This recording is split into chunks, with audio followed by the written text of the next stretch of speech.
এই দেশে এত গাড়ি থাকতে, এত যানবাহন থাকতে police, highway police, traffic police, থানা পুলিশ কেন শুধুমাত্র মোটরসাইকেলের উপরে এত অত্যাচার করে? মোটরসাইকেল কেন এত ধরে? মোটরসাইকেলের উপরে এত মামলা দেয় কেন? আর গাড়ি দেখে না? এই ধরনের অনেক প্রশ্ন করে থাকেন, অনেকেই অনেকভাবে জানতে চান আমার কাছে।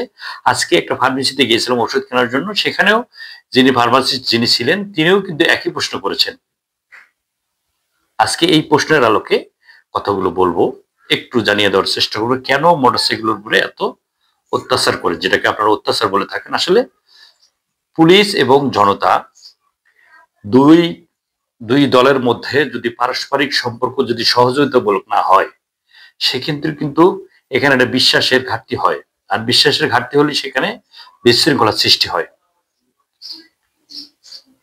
এই সহযোগিতামূলক আচরণ কোনটাকে বলে? আপনি যদি না জানেন, না জানলে কিন্তু আপনার প্রতি অবিশ্বাস চলে আসবে। দেখেন, এই কেন করে এটা? মোটরসাইকেলের যে অ্যাক্সিডেন্ট গুলো সাধারণত গত ফেব্রুয়ারি মাসে হিসেবটা আপনাকে দিই। এটা মার্চ মাস, গত ফেব্রুয়ারি মাসে সারা দেশে শুধুমাত্র জরিপের যে হিসাবটা, সেখানে দেখা যাচ্ছে প্রায় 596টা দুর্ঘটনা ঘটেছে। এটা হলো জরিপের মাধ্যমে। লোকাল যেটা হচ্ছে সেটা বাদ। 596টা দুর্ঘটনা হিসাব আমরা পেয়েছি। তার মধ্যে এই নিহত ঘটনা কতগুলো জানেন? মারা গেছে 578 জন। 596টা ঘটনা ঘটছে, 578 জন লোক মারা গেছে স্পটেড, আহত হয়েছে 1387 জন। 1387 জন লোক আহত হয়েছে, তারা বিভিন্ন হাসপাতালে কাতরাচ্ছে। এর মধ্যে মোটরসাইকেলে মারা গেছিল 227 জন। শুধু মোটরসাইকেলের আরোহী যারা, তারা মারা গেছে 287 জন। আর অটো, সিএনজি, অটো রিক্সা এগুলোতে মারা গেছে 92 জন লোক মারা গেছে। বাস মারা গেছে 33 জন। আর অন্য যেগুলো আছে এগুলোতে 56 জন। এই টোটাল একটা নিহতের হিসাব না। মোটরসাইকেলে যতগুলো দুর্ঘটনা ঘটে মোটরসাইকেলে বেশি হয়। তারপর তো হিসেবগুলো আপনি গ্রামের গঞ্জের হিসেবগুলোতে পাচ্ছেন না, এগুলো হিসেব বাদ দিও। তাহলে এই মোটরসাইকেলের কারণে দুর্ঘটনা বেশি হচ্ছে। অনেকে জেনে চালান, অনেকে না জেনে চালান। অনেকে লাইসেন্স আছে, অনেকে লাইসেন্স না, অনেকে পারেন, অনেকে পারেন না। সেই কারণে মোটরসাইকেলের উপরে চাপ। পুলিশ তো আপনার শত্রু না, কেন আপনাকে বারবার তাগিদ দেবে?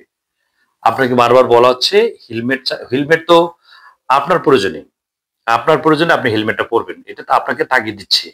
আপনি সমাজের মানুষ, আমি সমাজের পুলিশ, আমি আপনাকে বার্তাটা দেবো শুধু যে আপনি এই কাজটা করেন।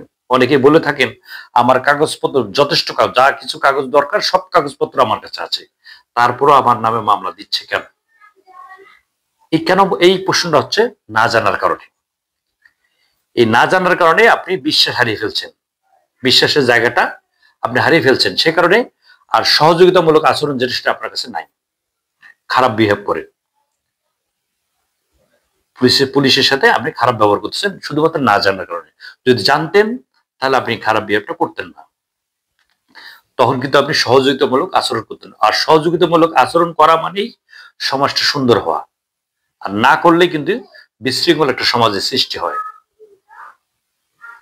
আপনি রাস্তায় রুল রেগুলেশন আছে, সড়কের রেগুলেশন আছে, অনেক নিয়ম কানুন আছে, আপনি উল্টা দিকে যাওয়া যাবে না, এটা কিন্তু কাগজের বিষয় না। আপনি উল্টা দিকে যাচ্ছেন, জোরে হর্ন বাজানো যাবে না, যেখানে সেখানে হর্ন বাজানো যাবে না, আপনি বাজাচ্ছেন। আপনি সাইলেন্সার পাইপ যেটা হচ্ছে খুলে রাখছেন, অন্য একটা সাইলেন্সার পাইপ লাগাইছে, বিকট শব্দ হচ্ছে, সেখানে কিন্তু কাগজের বিষয় না, আপনি নিয়ম মানছেন না। যেখানে 30 গতি চালানোর কথা সেখানে আপনি 100 উঠিয়েছেন, এইটা রুল রেগুলেশন বিষয়, এগুলো আপনি ভাইলেট করছেন, এখানে মামলা দিবেন আপনাকে, অবশ্যই মামলা। যখন আপনি জানবেন এগুলো তখন কিন্তু আপনাকে মামলা দেবে না। কাজেই আবার বলি, মোটরসাইকেলের কেন অত্যাচার? মোটরসাইকেলের দুর্ঘটনাগুলো বেশি হয়। এই মোটরসাইকেল দুর্ঘটনা যাতে কম হয় সেই কারণে মোটরসাইকেলগুলোকে নিয়ন্ত্রণ করার জন্য, তাদেরকে চাপিয়ে রাখার জন্য এই কড়াকড়ি করা হয়। আসলে কারোর সাথে কারো শত্রুতা নাই, যে শত্রুতা মোটরসাইকেল যারা চালায় তাদের সাথে শত্রুতা আছে এরকম না, যারা বাস চালায় তাদের সাথে শত্রুতা নেই, তাদেরকে ছাড় দেয় এরকম না। মামলা সবাই পায়, মামলা সবাই খায়।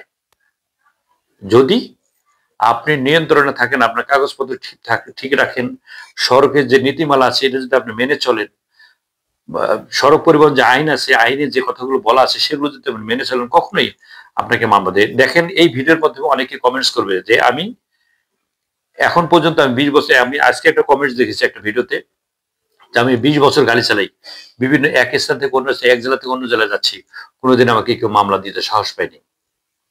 তার কারণ আমি নিয়ম অনুযায়ী গাড়ি চালাই, আমার কাগজপত্র ঠিক আছে এবং আমি সড়কের নিয়ম মেনেই গাড়ি চালাই।